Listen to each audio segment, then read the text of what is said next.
చాలా దేశాలకు తెలుసు పౌలు గారు ఏంటంటే సన్నిహితుడి సభకు ఆయన సభ్యుడు, మంచి చదువుకున్న చదవని. ఆ రోజుల్లో గమాలియేలు పాదముల దగ్గర ఆయన చదువుకున్నాడు అని అంటే అప్పుడు పిహెచ్డితో సమానం ఆ చదువు.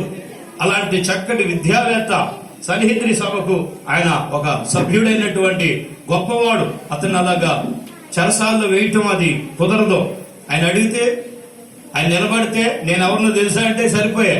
కానీ అలాగనే మనిషి కాదు దైవజనుడు, దేవునికి స్తోత్ర. ఆయన తీసుకెళ్లి చెరసాల్లో వేశారు.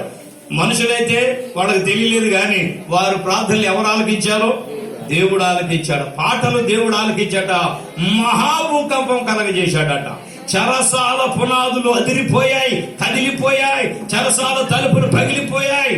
సంఖ్యలు ఏమైపోయాయి? పటాపంచలైపోయినాయి. దేవునికి స్తోత్ర, హల్లెలూయా. ఒకవేళ నీ గృహం కూడా అలాంటి పరిస్థితుల్లో ఉంటే గనక దేవుణ్ణి ఆరాధిస్తే సాతాను యొక్క బంధకాలు ఏమైపోతాయి?